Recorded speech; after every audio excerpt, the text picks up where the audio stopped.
subindo, né? Tá vendo? Ô, gente, muito bom dia. Nós estamos começando o nosso programa com essa imagem de uma cidade enfumaçada. Essa é a nossa capital, Goiânia.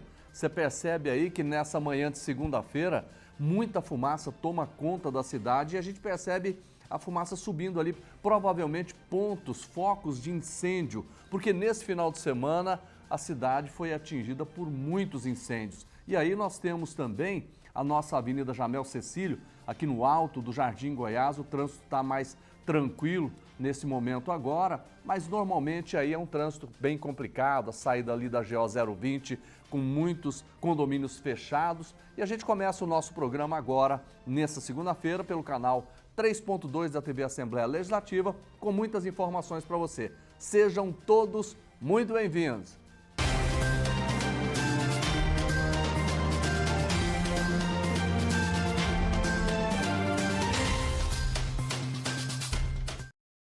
Olha, se tem uma coisa que pesa no bolso e quando tem aumento a população reclama, mas reclama muito. Para você ter uma ideia, nós tivemos agora mais um aumento no preço do etanol e da gasolina. E olha, não teve aumento autorizado pela Petrobras, não. Não teve nenhum aumento anunciado nesse sentido. Os postos decidiram aumentar e aumentaram. E você vai ver agora o resultado de tudo isso na nossa reportagem.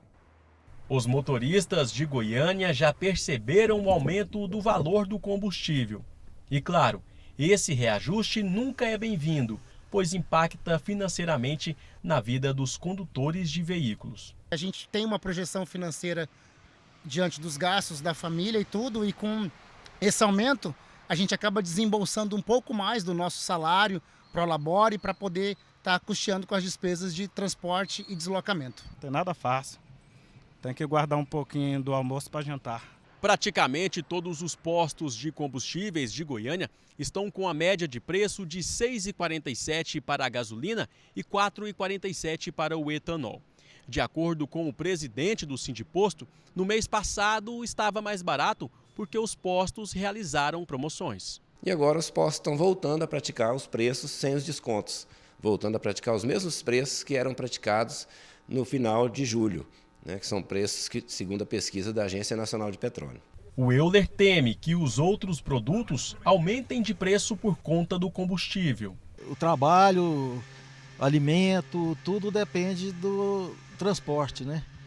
E o transporte está em cima do combustível, que é uma coisa empurrando a outra. O Rodrigo mesmo colocou somente R$ 5,00 de etanol na motocicleta. É o brasileiro se virando como pode. Tá meio difícil, né? Porque tá caro demais o combustível, né? Aí a gente tem que colocar o que pode no momento, né?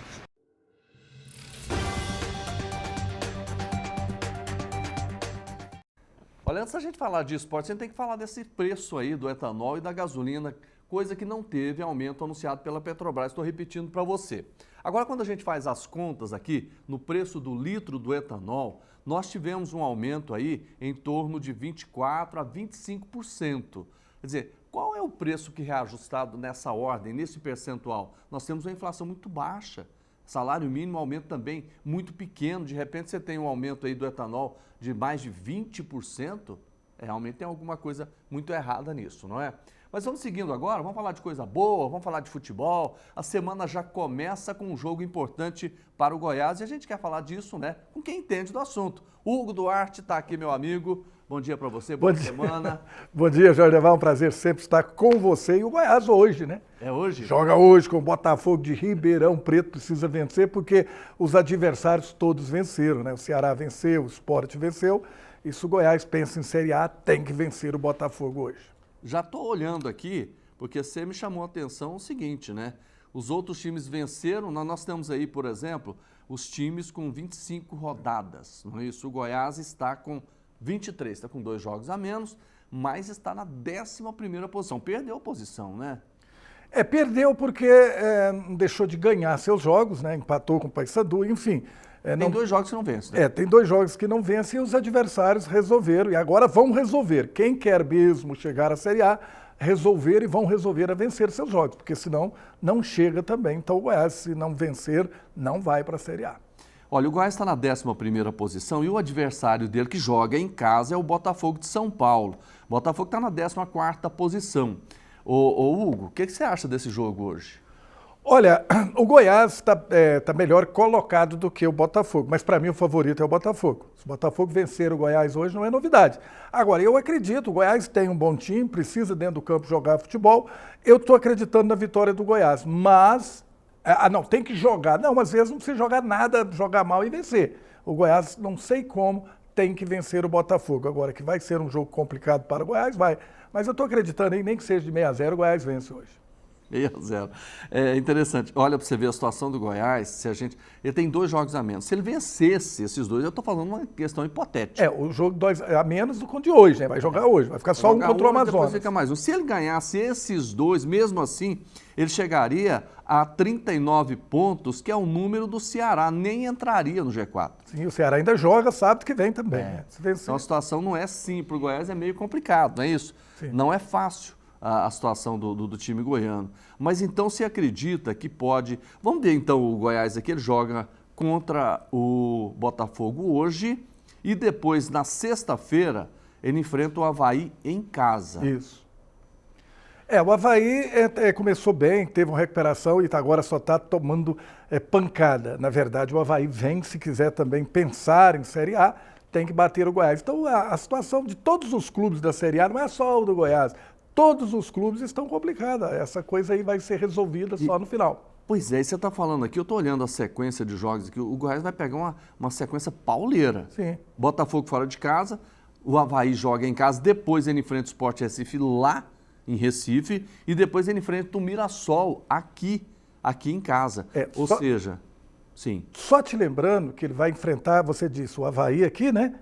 O Sport. Lá e o Mirassol. Porque eu tinha confundido, achei que você tinha falado que ele ia enfrentar o Barcelona, que o Real Madrid lá, o Bayern de Munique. Não, essas equipes, Jorel, tudo do mesmo nível. O Goiás vai jogar com o Avaí. Ora, se quer ir para a Série A, tem que dar um ataque no Avaí. O Goiás joga com o Sport Recife, que em casa a torcida não aguenta mais tomar taca. Para mim, o Goiás tem chance com todas as equipes. Não tem, e idem, as equipes que jogam contra o Goiás do mesmo nível. Então, não tem nada de especial. Está muito nivelado. Tudo nivelado. Se é que existe nivelado para baixo, se existir, está nivelado para baixo. Não, você está falando aqui, eu estou olhando aqui.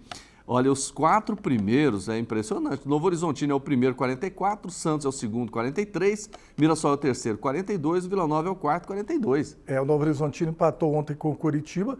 O Santos tinha vencido o seu jogo contra o Brusque, também por 6-0, né? Porque é uma dificuldade para bater o Brusque, que está na zona de rebaixamento, para você ver o nível, como que está o campeonato brasileiro da Série B. Então, tudo nivelado, Jorge, mas não tem nenhum time que é bicho-papão. Você sabe o que o Novo Horizontino e o Mirassol está fazendo aí? O quê?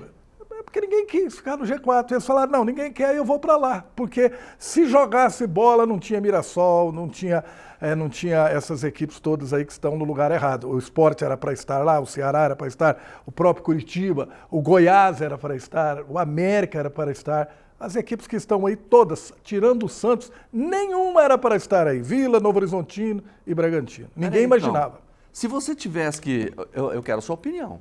Sempre. Se você tivesse que falar assim, olha, 4 times estarão na Série A do ano que vem. No começo, antes do campeonato, era o meu time que eu achava. Santos, Goiás, Ceará e Sport Recife. Era meus times. Os 4. Só está o Santos até agora.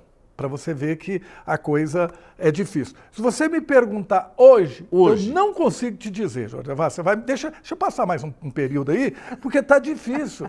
As equipes que eu imaginava não chegam. Aqueles que eu não pensava que estariam com chance de subir, estão todos aí. Só o Santos até agora que eu acho que vai. Esse vai, que seja empurrado, arrastado, ele vai. Não, eu estou entendendo a sua posição, porque você está falando aí, o time ganhou de 0-0. 0-0 aqui, 0-0. Mostra que o futebol não está lá essas coisas, né? Eu estou lembrando, sabe de quê? Se eu te perguntar aqui, com certeza você vai falar que foi 0-0, que é aquele jogo da seleção brasileira. Contra o Equador. Porque foi 1/4 só a 0, né? Foi só um pedacinho. 25% só. de gol, Aqui né? foi 25%. Eu nunca vi uma seleção jogar tão mal. Sério. Mas aí eu tinha falado para você na sexta-feira, 3-0, né? Que é recuperar. Olha, eu não sei se foi a seleção brasileira que piorou ou os clubes, né, da América do Sul, esses clubes Chile, Venezuela, Equador, melhoraram demais. Não é possível que o Brasil piorou desse. Sabe uma coisa que eu notei? Ninguém chuta pra gol. O futebol mudou muito, Jorema. Hoje, o porquê que nós tivemos essa época, voltando rapidinho falando da seleção, nós acompanhamos craques jogarem futebol. Hoje, o futebol brasileiro hoje se resume em física. A parte física só. Não tem qualidade, não tem técnica. Cortaram, amarraram as pernas do jogador brasileiro e aí nós temos que passar por isso. Você não tem chute fora da área. Não. Você não tem cobrador de falta. Não tem. Quem que é o batedor de falta da seleção brasileira? O último que eu conheci foi Zico, foi Roberto Carlos, foi...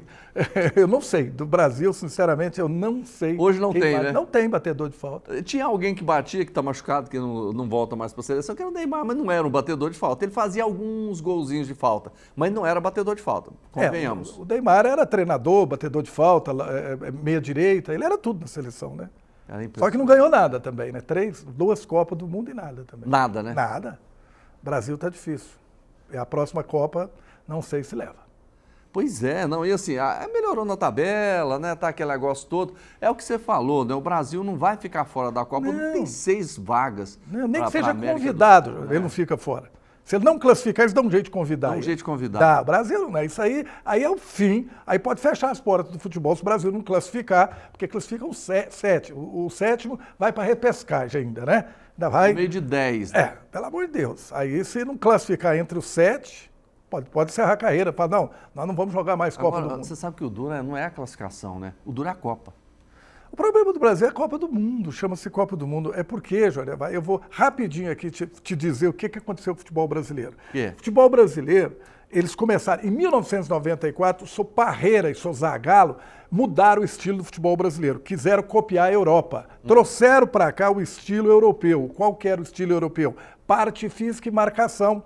Você já viu um centroavante, você que é do futebol, do esporte, você já viu o centroavante marcar?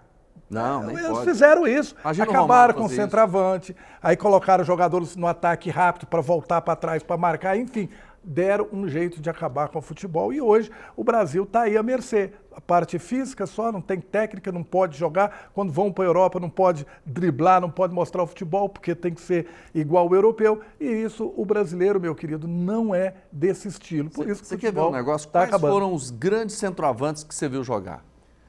Olha, Reinaldo do Atlético Mineiro, Reinaldo do Atlético Mineiro, centroavante. Até o Tostão, que não era centroavante, eu via em 70 jogar, que foi centroavante. Artilheiros, até o Dario. Não, Romário, Bebeto, Edmundo, esses caras, né? Leivinho. Nossa, Leivinha do Palmeiras, Roberto Dinamite, enfim, grandes jogadores. E esses jogadores não voltavam para marcar? Não, é porque antigamente tinha os ponta, né? E tinha o centroavante. O centroavante ficava na área só para cabecear, tal, não marcava.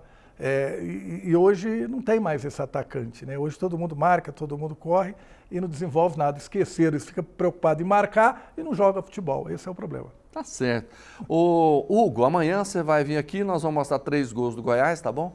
Olha, eu posso até vir, mas mostrar 3 gols do Goiás, tomara, mas eu acho um pouco difícil. Eu tô dando uma de torcedor aqui, né? Não, eu sei, mas 6-0, vamos falar de 6-0? 6-0. 6-0, vitória do Goiás, eu quero vir amanhã dizer da vitória do Goiás, mas 3-0 acho muito. Tá certo. Você conhece o Will Rosa? Conheço, tá sempre aqui. Um abraço para ele, né? Um dos melhores fotógrafos, né? Repórter cinematográfico, não é isso? Eu sempre brinco que ele é a parte rica da minha família, porque é rosa, né?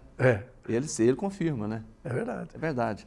Um abraço para você, até amanhã. Às 11 horas o Alex Esporte aguarda por você. Um abraço e até amanhã. Tá certo. Vamos continuando agora, gente. Faltam só 27 dias para o primeiro turno das eleições municipais em todo o país. Dia 6 de outubro será o primeiro turno. E olha só, o Tribunal Regional Eleitoral de Goiás, o TRE, reuniu representantes de partidos políticos e também entidades fiscalizadoras para falar sobre o teste da integridade das urnas. É um nome difícil, mas é super importante, não é isso? A reunião aconteceu na sede do TRE, na Praça Cívica aqui em Goiânia, e a reportagem é do Jean Diego Luiz. Com a proximidade das eleições municipais, a Justiça Eleitoral trabalha para manter a integridade das urnas eletrônicas. O TRE Goiás reuniu entidades fiscalizadoras e representantes de partidos políticos para tratarem sobre o funcionamento de testes na véspera da eleição. Aqui é justamente para passar toda a explicação das seleções das urnas, também vamos discutir a respeito disso, a seleção das urnas, das sessões que serão escolhidas, né, para se submeterem à auditoria também. E eu sei que muitas pessoas têm dúvidas, a respeito de qual a função da auditoria. 27 urnas vão ser submetidas ao teste de integridade aqui em Goiânia. Outras 8 passarão pelo teste de autenticidade nas próprias zonas eleitorais. Todos os testes acontecem no dia da eleição, no domingo. São dois tipos de teste. Vamos fazer um teste de autenticidade para ver se os softwares que estão instalados na urna eletrônica, os programas da urna, são só os programas que foram lacrados, os programas oficiais. Esse é um teste. O outro teste, o de integridade, nós vamos sortear no sábado, na véspera da eleição, primeiro, segundo turno, se houver em qualquer município do estado. 27 urnas vão passar por esse teste de integridade. O que é isso? Nós vamos substituir a urna que receberia voto no sábado. Ela pode estar montada no local de votação. Vamos resgatá-la, trazer para cá, colocar uma urna substituta. E essa urna, no domingo, no mesmo horário de votação oficial, ela vai receber votos, acompanhado por auditores, acompanhados pelos partidos políticos, para ver se no final o resultado que essa urna vai dar era o esperado, é o que foi lançado na urna, nos votos manuais que nós vamos registrar. Para Carlos Alexandre, promotor eleitoral, existem avanços a cada eleição que se passa. Como eu venho de eleições na época ainda de voto tradicional, voto de urna, voto de papel, a gente vê o avanço eleição após eleição. E cada ano que se passa, o processo fica mais transparente, fica mais correto do ponto de vista desse trabalho de simbiose também, de ouvir os partidos políticos, de permitir a votação, de permitir que toda a sociedade possa participar. A representante da Rede Sustentabilidade Goiânia participou da reunião. Vir aqui foi super importante para poder ver e visualizar melhor com relação ao sistema que vai ser feito dia 6 de outubro.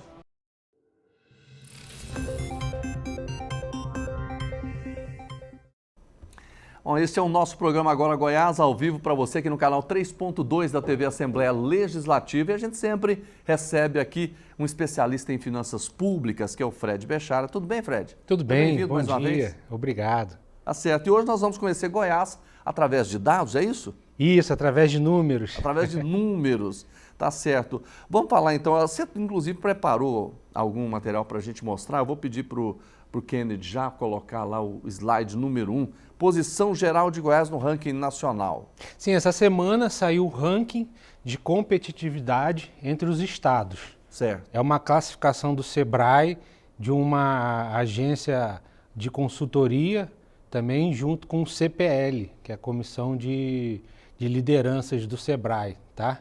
E do ano passado para esse ano, a Goiás teve uma queda, caiu do 7º lugar para o 8º lugar.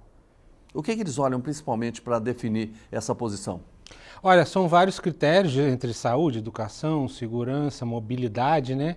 E os estados são ranqueados conforme potencial econômico também, né? Economia, é uma metodologia bem completa. Tá certo. Vamos olhar então os detalhes dos indicadores de Goiás, população, municípios, não é isso? Goiás tem 246 municípios.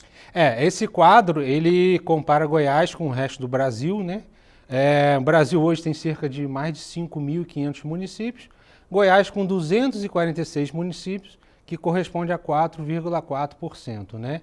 A área total do Brasil e a área do estado de Goiás, a população também... São 3.000% da população nacional. Sim, Goiás hoje tem 3,5% da população nacional. E quando a gente fala do PIB, nós temos 3%. O que isso significa na prática?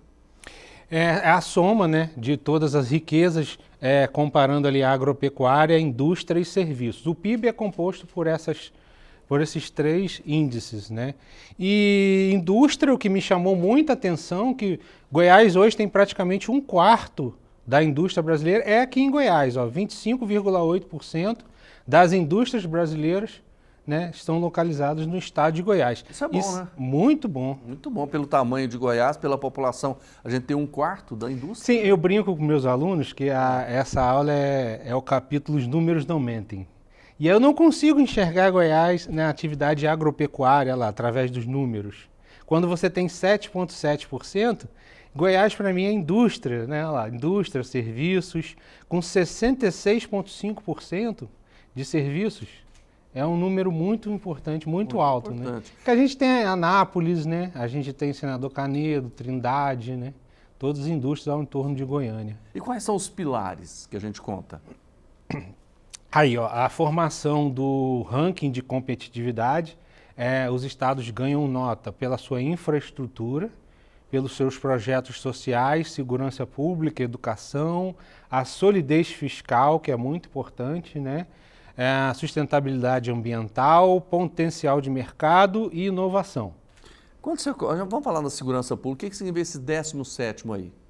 Pois é, e nesse ranking, Goiás não ficou tão bem assim com relação à segurança pública, né, e educação. Tem 2 dados aí negativos, mas um dado muito positivo é o potencial de mercado, né? Goiás está em 2º lugar do Brasil em potencial de mercado. Eu estou citando isso aqui porque, por exemplo, se a gente pega na educação, nós temos um dos pontos que é primeiro lugar no IDEB.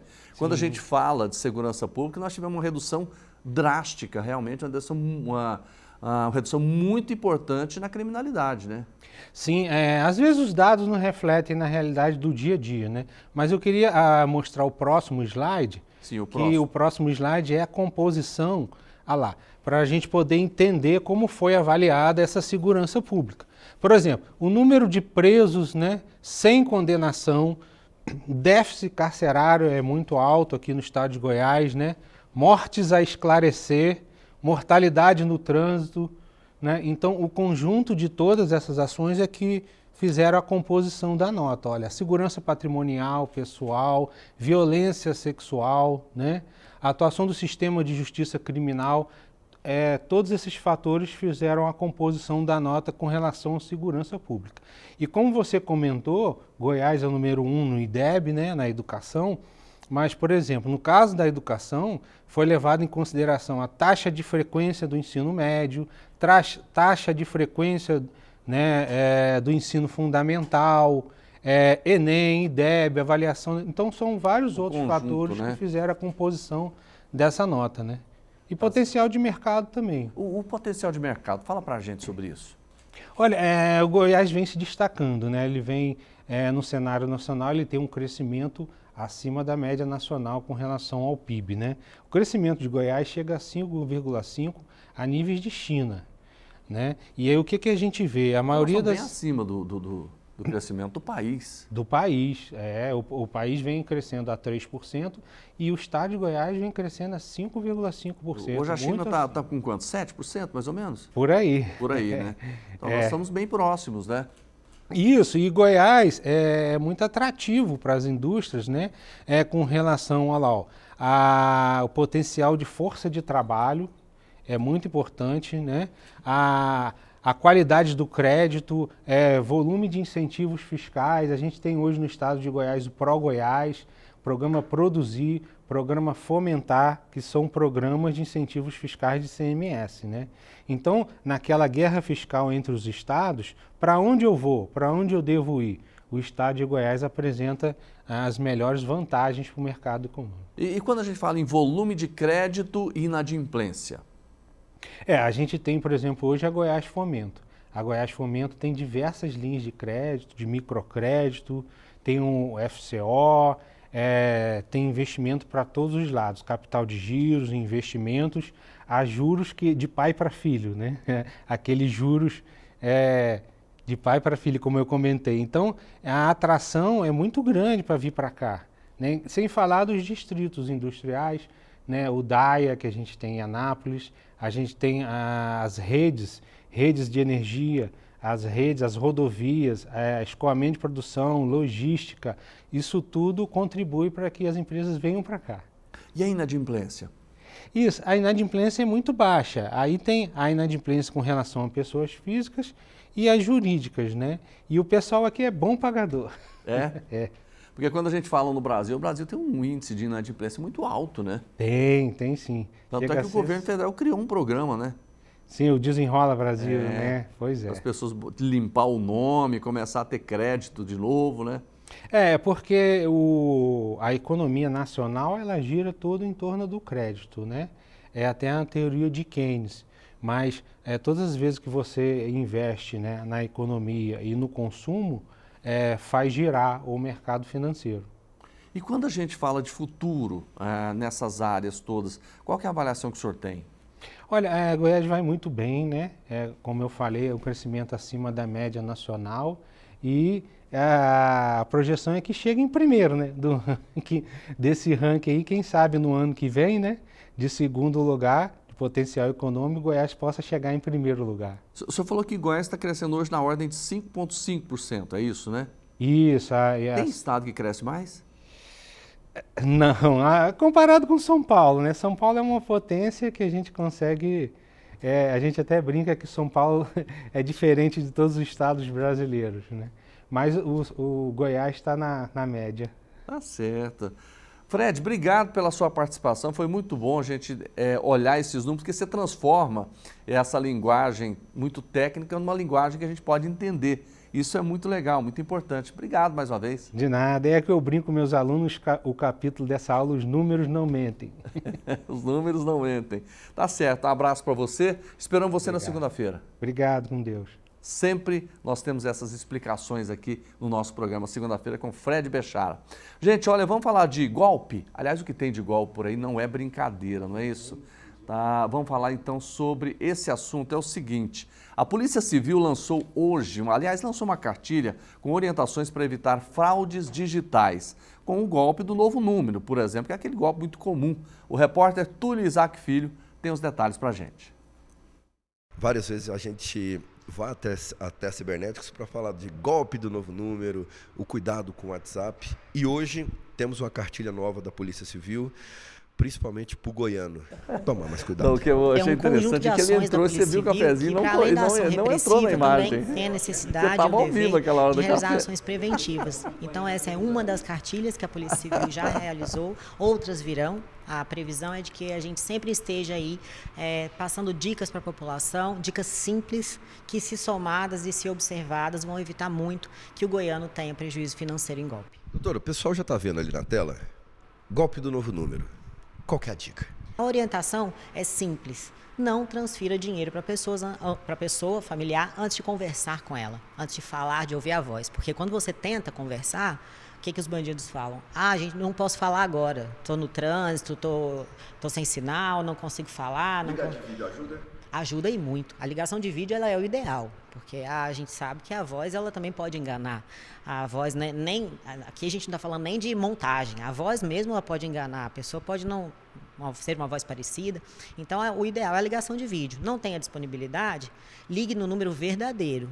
E também ligue no número verdadeiro. Primeiro passo, meu parente entrou em contato comigo de um número novo. O que eu faço? Antes de sequer responder, eu vou no número antigo, no número que eu tenho salvo na minha agenda e ligo. Parente, você mudou de número? A resposta é simples, o golpe acaba aí. Se acontecer isso, bloqueia o número, esquece. Mas caso suspeite alguma coisa ali, tem como ela fazer a denúncia no próprio WhatsApp? Isso. Tanto a pessoa que está tem a sua foto utilizada, porque aqui nós temos duas vítimas. A vítima que vai cair no golpe vai ser vítima de estelionato e a pessoa também que está tendo a foto utilizada, que ela é vítima, se for isoladamente, de falsa identidade.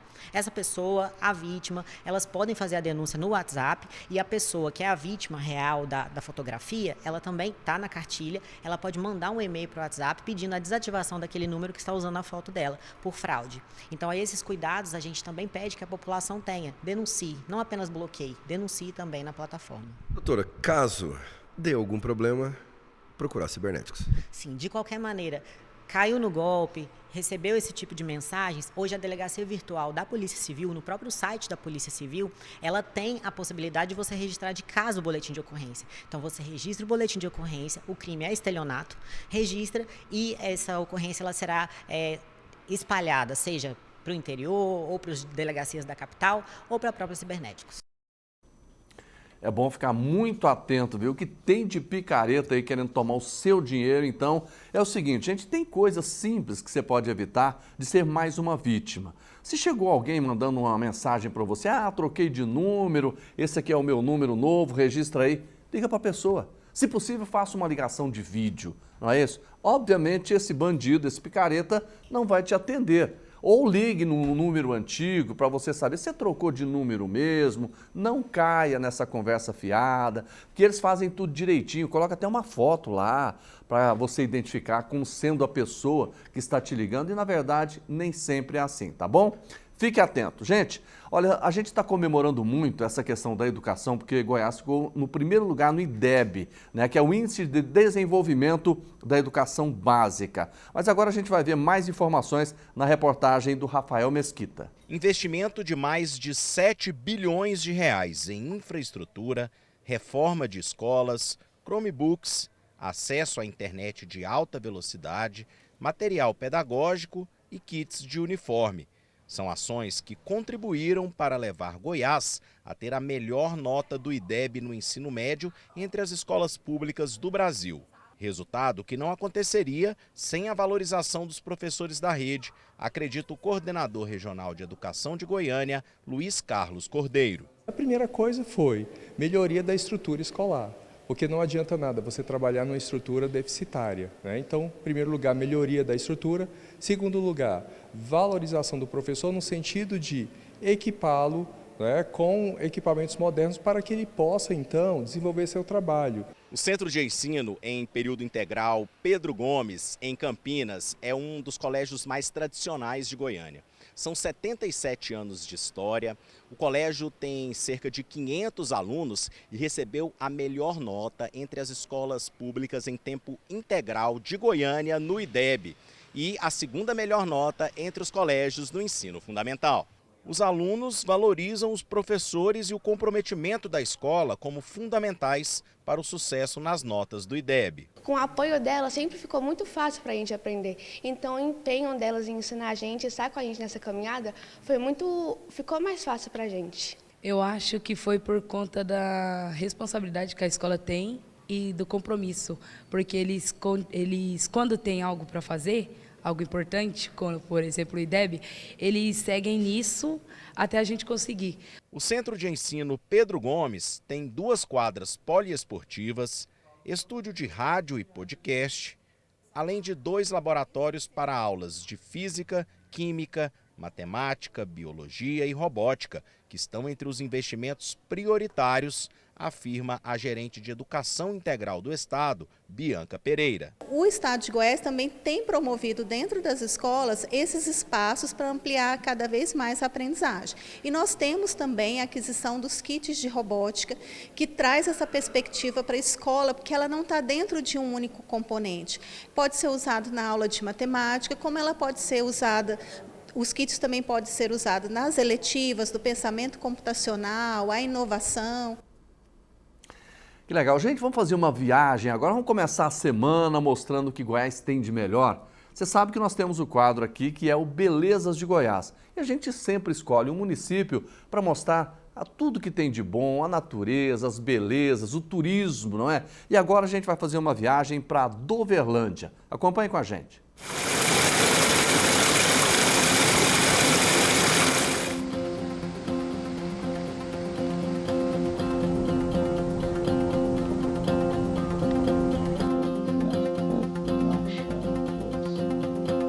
Doverlândia é uma cidade encantadora que se destaca por suas riquezas naturais e pela força empreendedora de seus moradores.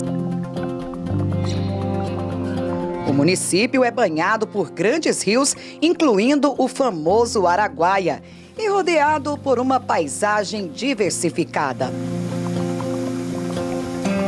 Em nossa trilha, a exuberância do Cerrado nos convida a uma pausa para apreciar um lindo ipê amarelo.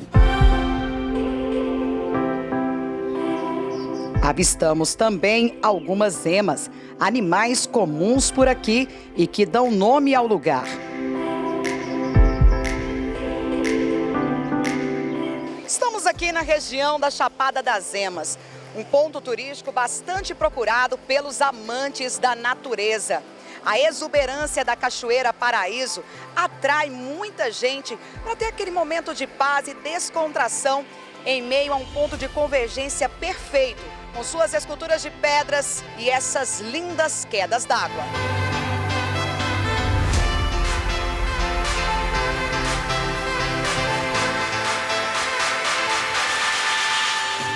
A economia de Doverlândia é impulsionada pela agricultura e pecuária. O município teve início com a chegada de uma família vindo do estado da Bahia e que comprou alguns alqueires de terra para o cultivo de milho e arroz.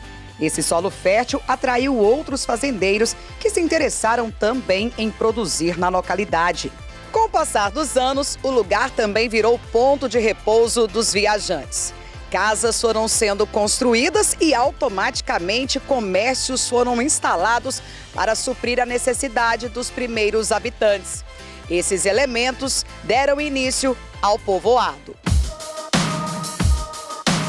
O senhor Alberto foi um dos primeiros moradores de Doverlândia e relembra com saudade dos bons momentos que viveu naquela época. Era difícil, mas era bom. Falar a verdade, eu gostaria muito. Aquele tempo que era nosso, para hoje eu acho muito melhor aquele tempo. Era difícil, claro, a gente devia da escola. Lá do Barreirão, nós estudava aqui na Doverlândia. Vinha de a pé, beleza, mas eu gostaria muito de voltar esse tempo. A cidade, localizada no sudeste do estado, oferece águas cristalinas e refrescantes, perfeitas para o clima quente do nosso estado. Temos aqui várias cachoeiras que é possível a visitação. Temos também as parcerias com os municípios vizinhos, onde as pessoas que vão em Baliza, no Salto Paraguaçu, eles se hospedam aqui em Doverlândia, vai para Baliza para passar o dia. Então, assim, é um trabalho de parceria para podermos alavancar o turismo de nossa cidade e das cidades vizinhas e nossa região. A biodiversidade da região é outro ponto positivo e que merece destaque. Nós temos também aqui sítios arqueológicos, nós temos aqui cavernas onde antigamente também moraram aqui alguns índios na região e ali tem algumas escritas, né, que os índios deixaram ali nessas cavernas, escritas rupestres. Então, compensa, né, as pessoas que gostam de turismo, de explorar, estar conhecendo Doverlândia. O trajeto que leva aos pontos turísticos é cortado por fazendas, já que os atrativos estão em áreas particulares. Conhecemos o casal Vânia e Francisco. Eles são donos da fazenda Neblina e, assim como outras famílias aqui da região, vivem da agricultura familiar. Nós produzimos aqui na fazenda leite, porcos caipira, galinha, ovos, hortaliças, nós plantamos também e tem bezerro também, tudo nós produzimos aqui na fazenda um pouco. Faz doce, faz o que for preciso aqui nós vamos fazendo. Eu era um molecote dos 14, 15 anos e aí tinha, na época, quando eu cheguei em Doverlândia, eu conheci Doverlândia com 4 ruas. E daí então eu vim para terminar um serviço aí com os 30 dias. E casei daí depois e resolvi ficar aí e pronto, até hoje. Energia nem na cidade tinha, muito menos para pensar na zona rural. Então, com o progresso, o governo trabalhando, aí é que era distrito de Caiapônia na época, aí emancipou e Doverlândia caminhou. Agora uma pausa para um almoço farto. No cardápio, aquela comida caseira feita com muito carinho para receber quem chega por aqui.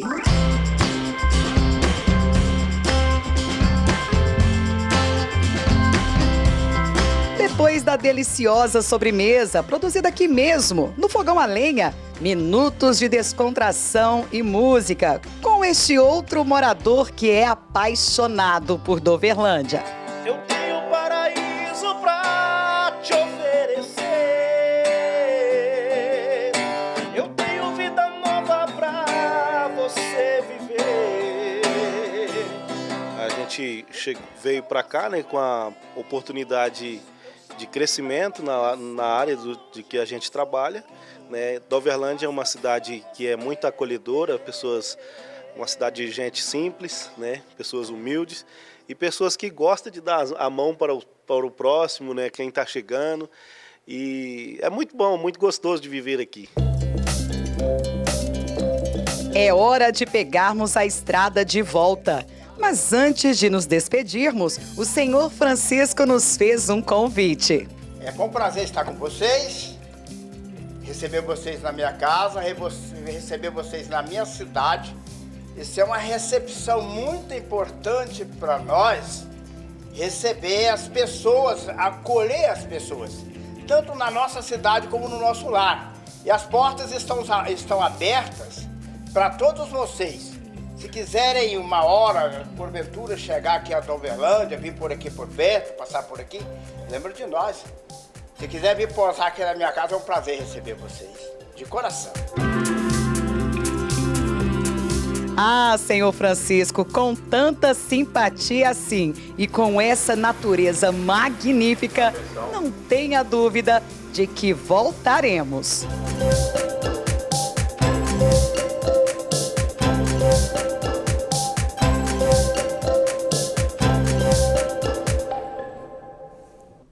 Que legal. Gente, amanhã tem mais. Obrigado pela sua companhia, pela sua audiência. Nessa terça-feira a gente vai trazer muitas informações para você aqui no Agora Goiás, ao vivo pela TV Assembleia Legislativa. Tchau, gente. Um abraço. Fiquem todos com Deus. Boa semana.